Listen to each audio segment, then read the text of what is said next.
Good evening, everyone. Welcome to this regularly scheduled meeting of the Wethersfield Board of Education. Tonight is Tuesday, June 8th, 2021, and we are in the Town Hall Council Chambers.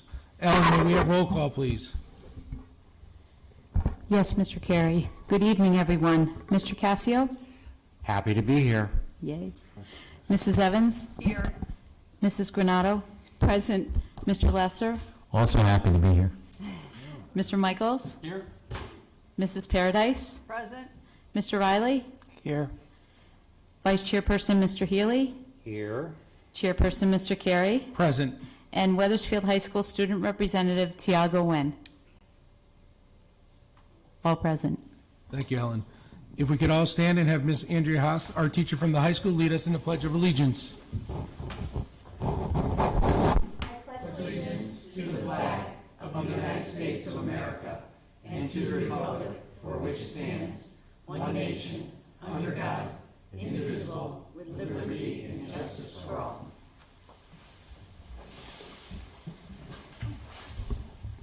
Mr. Emmett, moving on to student staff recognition. Yes, this evening, Mr. Carey, I am pleased to have with us Ms. Andrea Haas, art teacher from Wethersfield High School, who will be presenting a little program on our art program at Wethersfield High School.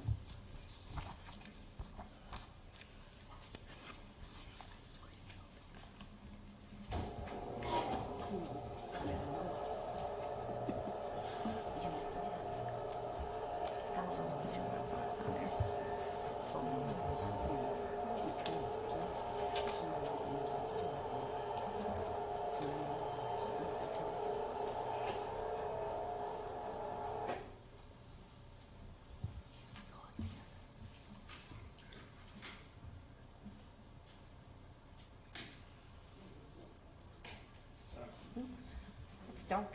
I know, I have to see.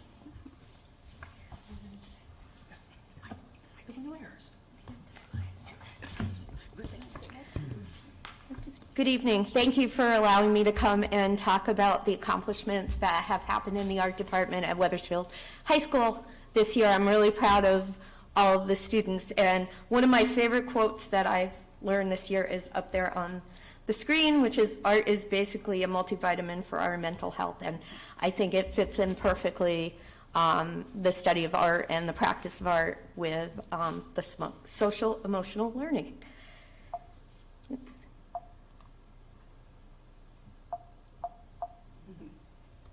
Okay, there. So the National Art Honor Society was in full force this year, and some of the activities we did was we had a hand turkey contest early on in November, all virtual, and the winners, there were about 4 winners in different categories, different grades, maybe it was 4 or 6, and they all won a $5 gift card, and we had it judged by our teachers elsewhere in the district. We did a winter sock drive and donated the socks through South Church. And we also volunteered at South Church to set up their community crafting cottage. And during Valentine's Day, we created over 70 fudge boxes that were handed out during the homeless and hungry breakfast at South Church. The students all made the fudge at home, brought it in. Renee Soderberg and I put them all in the boxes they had decorated, and then we shipped them off to South Church and they handed them out for us. And then in March, we did the March's Youth Art Month NAHS members exhibit, which was virtual this year. And then just on Friday, some of my NAHS members got together and did a art supply drive, and the art supplies are going to youth services.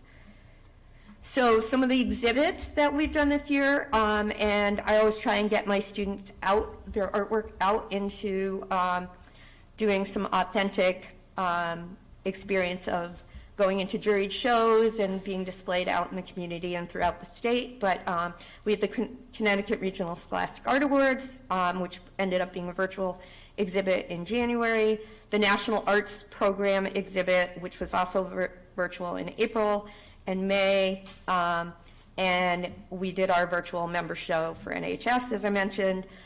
We also got March's Youth Art Month. We got some work out on the social media through Facebook and with some art advocacy messages, and then the Congressional art competition and our advanced placement studio, which the art exhibit is coming down tomorrow. It's at the high school currently. So the Connecticut Regional Scholastic Art Awards, there were 8 WHS artists who received honors for their artwork in the 2021 Scholastic Show, and the program is hosted by Hartford Art School and the Connecticut Art Education Association. And the Scholastic Art Awards are open to grades 7 through 12 throughout Connecticut, and this year there were approximately 2,200 submissions from across the state, and 500 works were chosen for the exhibits. And students can receive an honorable mention, a silver key or gold key, and then the gold key work goes off to the national exhibit and is juried there. And so here are some of our award winners. We have Andrea Moyano, who is a junior, and Autumn Sankofa, who won honorable mentions, and Autumn is graduating. She's a senior. And then Lynn Blatt, who is a senior, also received an award. She received a silver key for her digital work. And our gold key winners were Christian Friedman Ringwood and Emily Wolf for their self-portraits done in mixed media. And Greta Dalton Kay, who also did a mixed media self-portrait, and Lillian Peak, who did a line drawing of the interior of a closet. And our last gold key is Sydney Boudet, who did a drawing. And then we have 2 students who won NAEA Art Education's, or NAEA's Rising Star recognition. It's open to juniors and seniors who are active members of their National Art Honor Society chapter, and because I'm a member of NAEA, I sponsor the chapter, and the student, I'm able to submit students for the award. Students submitted a nomination package that included a portfolio of their work, academic records, an essay, and recommendation letters. And the winning portfolios needed to exhibit both technical skills and originality. And as part of their award, they receive a 4-year complimentary NAEA student membership during college and a 1-year first-year professional membership to the association. And these students need to be interested in becoming art educators. So our 2 students who won this award are Audrey DeBucari and Juliana Buonapane. And Audrey and Juliana were recognized during the NAEA virtual awards celebration on February 27th during the NAEA National Convention. And I almost got a great picture of Juliana the other day. She was wearing her T-shirt from NAEA that she had gotten with her award, but I missed it. She wouldn't let me take her picture. So more recently, we had the CRT National Arts Program. The Connecticut Renewal Team, which is over in Hartford, hosts the National Arts Program exhibit, and it's open to artists from Greater Hartford and Middlesex County residents. Artwork is submitted in a variety of categories, including youth, teens, teens looking out for teens, amateurs, intermediate, and professionals. And so the students are exhibiting their work with artists who are working out in the community and are professional artists. And artists ages 13 through 24 can submit their works to the Teens Looking Out for Teens category, and the artwork in this special category evokes a greater understanding of social issues affecting teens. And so here's some of the students who submitted their work. My AP class, all of the students needed to submit their work as part of the class, but juniors in my Art 3 class also had work submitted. And then we had some additional awards along with students who just got accepted into the exhibit. So in the teens category, these were students who won awards. So Christian Friedman Ringwood for his portrait won a second place award, and Lauren Peruta for her photograph won an honorable mention, and then Sydney Bouvet for her drawing also won an honorable mention in the teens category. And then here are some of the students who had their work accepted as far as the Teens Looking Out for Teens category, and we also had some winners in that as well. And Autumn Sankofa won an honorable mention. Annabella Cartier won an honorable mention, and Audrey Bucheri also won an honorable mention in this category. And then Andrea Moriano received first place, and Juliana Buonapane received second place within the Teens Looking Out for Teens category. So that brings us to the 39th Annual Congressional Art Competition, and 3 of our senior artists from Wethersfield High School received awards at the Congressional competition. Kate Anzadeh received an honorable mention, Autumn Sankofa was given the Social Justice Award, and Lynn Blatt was the overall winner for the competition. Lynn, Autumn, and Kate were recognized during the virtual awards ceremony on June 1st, and Lynn's work will hang in the U.S. Capitol for a year, and an award ceremony in Washington, D.C. is still pending, and also one in Hartford with John Larson is also pending for the summer as well, seeing how things go. But here's Kate's piece, who won the honorable mention, colored pencil drawing. Autumn Sankofa won the Social Justice Award with this piece. And then here's Lynn Blatt's piece on natural change, which is a digital drawing, and she was the, as I said, the overall competition winner. We just had our AP art show, and thank you for those of you who came and saw it. And I just had 3 people from the Wethersfield Arts Academy come and wanted to see it and talk about maybe pairing up to do some things in the future before I came here. And so we had a great turnout, more people than I expected, but fewer people than I wanted there. So considering our world at the moment, it was great. And I think the kids did a marvelous job with it. And it's coming down tomorrow. And so here's a few pictures from our opening reception. And then additionally, I try to be a practicing artist as well as an art educator, but I just had 2 pieces accepted into the Keller Gallery down in New Haven as part of their open juried show. So my work will be there this summer, and the opening date is June 24th. So, social emotional skills are an integral part of arts education, and arts instruction is a vehicle for addressing SEL learning, according to the 2019 report from the Consortium of School Research at the University of Chicago and Ingenuity. So I thank you all for allowing me to share all of my students' accomplishments, and I appreciate your time.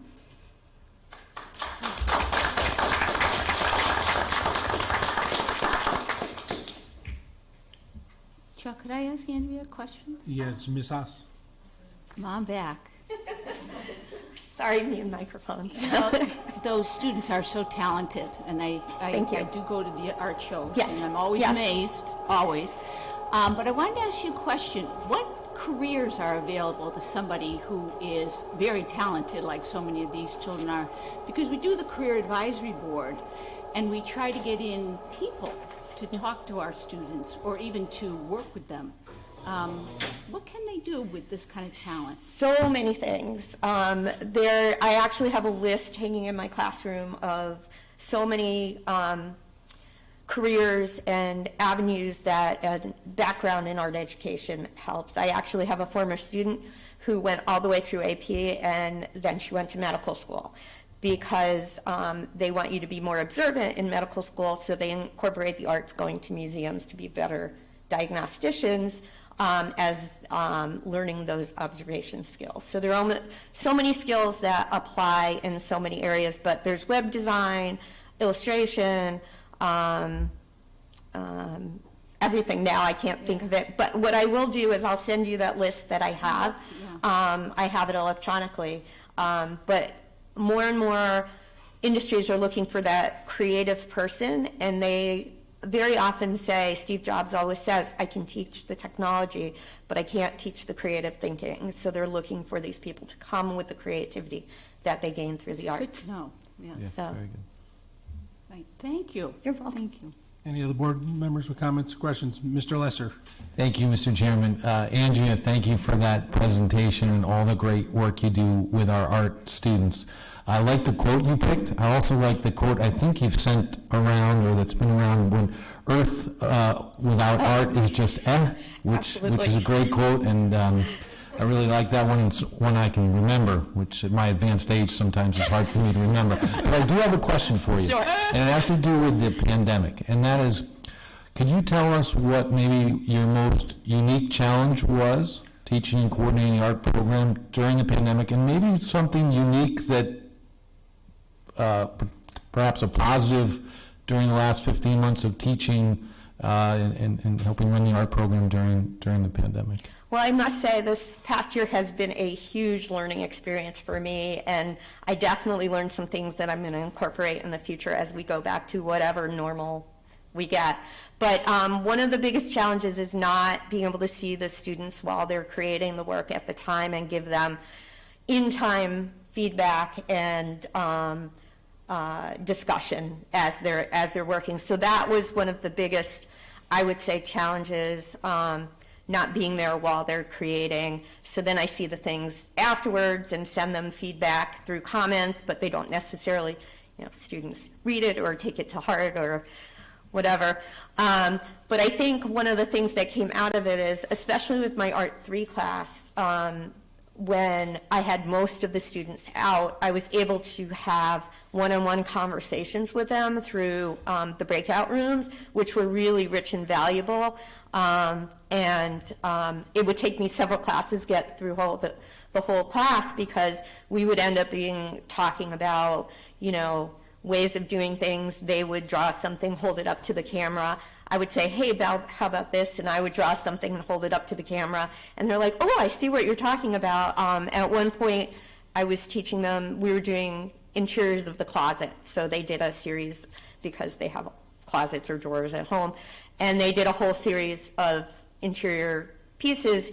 And I was trying to teach a student how to see the hanger, and it goes out, and work on that foreshortening. So I got a hanger from the closet, held it up, pointed it out. So there were ways around it, but I think not being there with them was probably the most challenging part. But the valuable conversations and getting to know them that way, I miss a little bit about that now, because I don't have the same time as I've got them all in the room together. Got it. Thank you. Thank you. Any other board members? Thank you very much. Thank you. Thank you, Andrea. Moving on to approval of minutes of previous board meetings. Do I have a motion to approve the May 25th, 2021 regularly scheduled board meeting? So moved. Thank you. Any comments? Yeah, Chuck, I found a mistake, I did. Okay. Ken, it had to do with the Career Advisory Board, and it says Wethersfield Education Foundation. So it's towards the end of the minutes when we did board comments. Okay? Thank you. Any other comments? All right, having a motion and a second, all in favor say aye. Aye. Opposed? Abstentions? I abstain. I abstain. Motion passes. Moving on to public comment. Anyone in the public wishing to make comment, please come up, state your name and address, and you have 5 minutes. All right, seeing no public comment, moving on to communications. Mr. Emmett. Thank you, Mr. Carey. Good evening, everyone, and I must say, welcome back. It was awful lonely in here for the past year and a half, so I'm certainly glad that we are all back together. And again, I think as you saw this evening with Andrea's presentation, in spite of the pandemic, the work and the learning went on across the district. So, and again, to our staff members of the Wethersfield Public Schools out in the audience this evening, welcome back as well. I know you're all thrilled to be here. I have a few items this evening that I'd like to share with the community. First and foremost, you'll notice that Tiago is not with us this evening. He had a conflict, and it was the Sports Awards ceremony tonight. And of course, He has been a star athlete in the district for quite some time, so that was an area of focus for him. This afternoon, I did have the privilege of visiting with him over at Wethersfield High School as he was welcomed into the ROTC program by Sergeant Shippey of the United States Army. Tiago will be attending Virginia Tech on a full scholarship, and upon successful completion of the ROTC program and graduation at Virginia Tech, Tiago will have achieved the rank of second lieutenant. So I also thank Tiago for his service to the Wethersfield Board of Education. He has been an exceptional leader, and he has a very bright future ahead of him. Wethersfield High School has carried out the election for next year's student representative, and I'll be making that announcement at the next board meeting on June 22nd. We are very excited to be offering a variety of summer programs in the district this summer. We will have more summer programming than we have ever had before as we work to close the gap and eliminate that learning loss and accelerate learning for all of our students. For those programs that will be meeting in person this summer, the mitigation strategies in schools will remain in place. The current governor's executive order with regard to masks in school buildings goes out to July 20th. So again, the mitigation strategies will be in place. I do want to talk this evening about the American Rescue Plan Act. At this point in time, the funding application is currently open. We are currently working on updates to the district's reopening plan. That is a function of the application process for the American Rescue Plan. We are awaiting further guidance from the DPH and the State Department of Education concerning mitigation strategies and requirements for the fall. So right now we know some of the mitigation strategies should stay in place for in-person learning opportunities, but in the fall, that remains to be seen. So I certainly am hopeful that we see some change and some more return to normalcy. Certainly our data has shown that we've made significant progress over the course of the past year. The vaccination availability has had a significant positive impact. I have not reported a case in the past, I believe, week and a half, and I am north of 110 communications over the course of this year. So we've had to communicate a lot, but we are definitely turning the corner. Again, as we have done over the past year and a half, we will look to the medical and health experts for guidance. However, I am increasingly confident that we will be much closer to normal come the fall. I want to give everybody just an update with regard to the building project. At the present time, I'm awaiting word from the town on the tax impact of the building scenarios. We are looking for this information in preparation for a presentation to the board at the upcoming meeting on June 22nd. With regard to the budget, we still do not have a budget at this point in time. We're waiting for the allocation to come from town council. This certainly is a challenge for us as we have positions we'd like to fill. Right now, we have these positions posted as anticipated. We've done a variety of interviews, and we have positions that we would like to certainly fill. We're hopeful of getting the budget allocation ASAP so we can move forward with planning for next year. We've got a lot of hiring to do, and again, I think with the ESSER 2 funding, the state has approved our application as it was submitted. We want to make sure that we're providing supports to our students, both from a social emotional standpoint as well as an academic standpoint. Again, we're looking at our three pillars: achievement, equity, and empathy. This past Thursday, members of the central office team took to the road, and we visited a couple of schools where we honored our Wethersfield Teacher of the Year and Wethersfield Paraeducator of the Year. Heartfelt congratulations to Highcrest Grade 2 teacher Sue Brush for being selected as Wethersfield Teacher of the Year for 2021. Sue is the epitome of a teacher leader. She's a highly respected teacher among colleagues, parents, and of course, her students. Sue will now move into the Connecticut State Teacher of the Year process. And our Paraeducator of the Year, we had the opportunity to visit Webb Elementary School, where we bestowed upon Ellen Last the Paraeducator of the Year award. She was quite surprised. And again, as you probably know, Ellen has had significant impact on the Webb community, and this was evidenced by the clap out that her students and staff performed for her last Thursday at Webb. It was quite a scene, to say the least. I do have some bittersweet news this evening as well. We will be losing our instructional supervisor for technology, Sarah Harris. I'm saddened to report Sarah will be leaving the district after 4 years of exceptional work, and she will be headed to the Milford Public Schools, where she will serve as the instructional supervisor for humanities for grades 7 through 12. Certainly, Sarah's expertise in the integration of technology within curriculum was greatly appreciated, as was her ongoing support of classroom teachers. So she'll certainly be missed, and we wish her all the best. I do also want to let everyone know that the Social Justice Coalition will be meeting next Thursday, June 17th, from 5:30 to 7. Please understand that that meeting will continue to be virtual, as CREC, our partners, have not yet resumed in-person meetings. And with that, that's communications. Thank you, Mr. Emmett. You're welcome. Moving on to action items, there's no action items tonight, correct? Correct. Reports and discussions, announcements and information. Board members, check your packet for upcoming committee meetings. If you can't make it, please let the chair of your committee know. There are no meetings that were held. Meetings scheduled. The Memorial Day Parade Committee meeting is on 6/9/21 at 7:15. The Wethersfield Early Childhood Collaborative meeting is on 6/14/21 at 4:30 p.m. The CREC Council meetings at 6/16/21 at 11:30 a.m.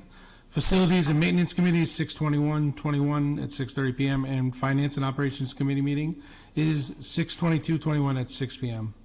We have no unfinished business. Moving on to public comment. Anyone in the public wishing to make comment? Seeing none, moving on to board comment. Any board members wishing to make comment? Yes, Ms. Granado. Okay, I have some closing remarks that in our Friday update from the schools, which are always so creative and informative, there was a quote, and it said, "The best things in life are not things, they are moments." So I'd like to say that's so true for our graduates. On Friday, the class of 2021 will be receiving their high school diplomas, and even though the diploma is a thing, it is the moment that they will cherish. I want to express my gratitude to everyone who makes graduation possible. That includes the board, the administration, teachers, staff members of Wethersfield Public School, parents, and classmates for making it all happy. And congratulations, graduates. Enjoy your moment. Thank you. Thank you. Ms. Evans. I have a question for Mr. Emmett. You probably don't have an answer, but do we have any sort of idea when the budget situation will be with us? I am not 100% sure. I do know with the governor's executive order, it allows municipalities up to June 30th to make a decision on the budget. So at this point in time, we're Until then. awaiting. Yep. Okay, thank you. I also just wanted to, he's not here, but big congratulations to Tiago. That's amazing news. He's gonna do so well. And he's just such a bright young man, so congratulations wherever you are right now. And then a big thank you to Mr. Emmett for all of his communications this year from the board, and from a parent's perspective, I never had to wonder what was going on because we heard from you almost every day, unfortunately. So There you go. not unfortunate, you know what I mean. Usually that's a good thing. Yeah, no. But thank you very much, and thank you for all the teachers and all of the administrators in the district. I just can't say enough how amazing I feel like this all went, and it could have, I never could have imagined this from the same spot last year. So I've got a kid who's reading Frog and Toad. We read every night, so she's learned how to read almost entirely. Was that the baby, Kelly? That's not the baby. But thank you. This was an exceptional year, and you guys have all done an amazing job, and I'm just, proud to sit up here with you guys. Thank you. Any other board members? Yes, Ms. Paradise. I'd like to know, the summer program Mike mentioned, have we already enrolled all the kids that are like the 504 IEP people? And are we then, is it then open to the general public? How are we, I guess as a town person, I'm not seeing much publicity on this, and I want to know how my nephews and nieces, if they want, can get in this, because it's so enriching. Some of them, it's so just enrichment, right? Absolutely. Yes, at the high school level, enrollment is still open, and Stephanie McKenna is busy coordinating high school enrollment, both for our in-person and our Edgenuity and SAT prep classes.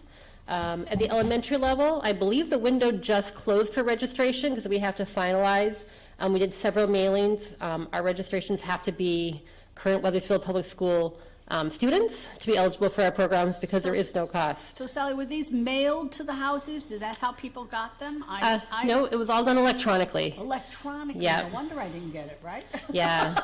And so they went, because you have, Kids we don't know about? No. Go, Yeah. I'm sorry, they're No, making that's fun of okay. me, I'm electronics. Yeah, we've done it, and again, because of COVID and the necessity to use electronics. Okay, so those people got them electronically. Correct. That's what- With multiple mailings, but you're exactly right. We did do early registration this year for students identified by schools. Right. To do some priority registration for students, and then open it up to all families. We've had a great enrollment. We have a few courses aren't running, but we've had other courses where we've actually added another section. So I'd like to also publicly thank all our staff members, our teachers and non-certified staff that are running courses, helping with both ESY, our class program at all level. It isn't possible unless our staff are willing to work with our students over the summer. Many districts around us are really having trouble finding staff members to work, actually across the nation. Teachers are ready for a time off and need that break, but we have very gracious teachers that are willing to spend a few weeks and some time with our amazing students to support their learning in fun and innovative ways, to support social emotional learning, some credit recovery at the high school, but also preparing for SATs and other online courses through Edgenuity. So we have made some changes based upon our feedback from our parents and our staff members last year, and are excited about the opportunities for the summer. So, is the high school, if you're coming from high school material, you'd go to the high school for summer programs? And then for elementary, are we at web like usual, or what's the? Correct, yes. It's all online, right? It's primarily at web during ESY, because we still have to do contact tracing. So we have a nurse on site for ESY for the month of July.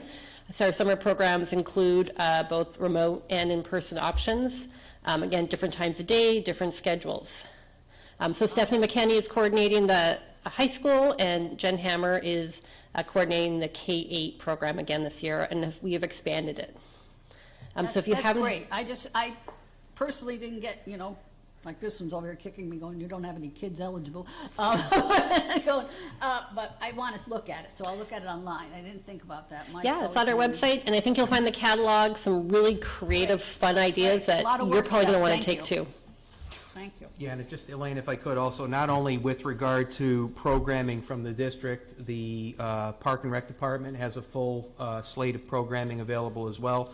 I actually met with Kathy Bagley probably back in March when we were working on the planning, and typically they also shared web space, and we knew that our numbers would be much larger at web, so we'll actually be utilizing Emerson Williams for some of our Park and Rec programming. In addition to that, the Y program, Y has been a strong partner of the Wethersfield Public Schools for years. Last year they moved off-site to a church. This year they will return to Hanmer Elementary School, and at last count we had 60 students signed up for the Y program. So we're certainly encouraging families to, reach out, whether it be one of our programs in district, whether it be Park and Rec program, or something outside of Park and Rec. So getting kids engaged is really important this summer. Yeah, it is. It is very important, especially since the year they had. And I appreciate all your work, Steph, and tell Jen, because I love it. But I didn't know. I should have called him and he would have just said, look in the page. But anyways, I wasn't seeing it as much as I wanted to see it, so people could, like in the rare reminder kind of thing, those things I'm just looking for the public. But okay, as long as it's now that I'm announcing it, I guess everybody will look if they're watching this. Thank you. But if they're enrolled in Power School, they got emails. So I have my 3 kids are in school, and I got plenty of emails That's it. telling me As a about it. parent, it was hard to miss the Yes, notifications. so there's, the information is out there for those who. Okay, thank Like you. I said, Elaine, you Students. don't have any kids eligible. It's kicking me over here. Anyone else wishing to make comment? Mr. Casio? Yes, thank you, Chuck. First of all, I just wanted to, those of you that came to the ceremony for Memorial Day, our 8th grade students at the Silacine Middle School were phenomenal. They really rocked it, and they were very impressive. Both Sophia and Angelica put their heart and soul into their essays. So thank you for being there, and it was well attended, very well attended. I also want to thank the faculty in Wethersfield for all they've done, from top to bottom, and whatever position you had. It was very unusual, and we made it. And hopefully we don't have to cross this road again, but we'll be prepared. But more importantly, the students, we're here for them. I believe Wethersfield is 100%, 110% behind the families and the kids. And they have to understand that. If you have a question or a problem or concern, call the school, ask your teacher, find out what you can do to help them. There's a lot of services that people need to unturned the stone. And like you've just heard, Power School is sending out messages for everyone. And, don't be afraid to ask the question, and you'll get the answer. You may not like it, but you'll get someone to respond back to you. The graduates of 2021, wow, very, very exciting. I can't wait for Friday night and all the festivities. I'm sure it'll be exciting. But it's great to go by people's houses, especially Tiago's. I mean, they're so proud of him, and we're very proud of him that it was here. Big banner out in the front of his house, and you could tell the family is just proud of their children and all their children and their child. So we wish him well. He was a great representative on the Board of Ed, and, many good things are going to happen for him, as well as many of our students. The art programs, and then many programs that were accomplished during the short period of time that we were in school and out of school. So thank you from the top down. Thank you so much. Thank you, Mr. Castro. Mr. Lesser? Thank you, Chuck, and I want to follow up on John's comments and Kelly's great comments too, and also say the weather forecast is improving for Friday, which is great news for our graduates. This is, I'm sure, the most difficult year that we've ever had in education, and I want to say a big thank you to our students and families and parents who've gone through so much, our teachers and administration. Michael, great leadership from all of you, and great support, and just I don't think we'll have another year like this. It would be impossible, but just amazing job by everybody to get us to this point. And John, great job coordinating the Memorial Day festivities with the kids, and the essays were great. So this being our last meeting before the end of the school year, it's wonderful to see all of you and see folks out here, and the future looks very bright. So thank you to everybody. Thank you. Anyone else wishing to make a comment? Seeing none, do we have a motion to adjourn? So moved. A second? Second? All right. All in favor, say aye. Aye. Opposed? Abstention, motion carries.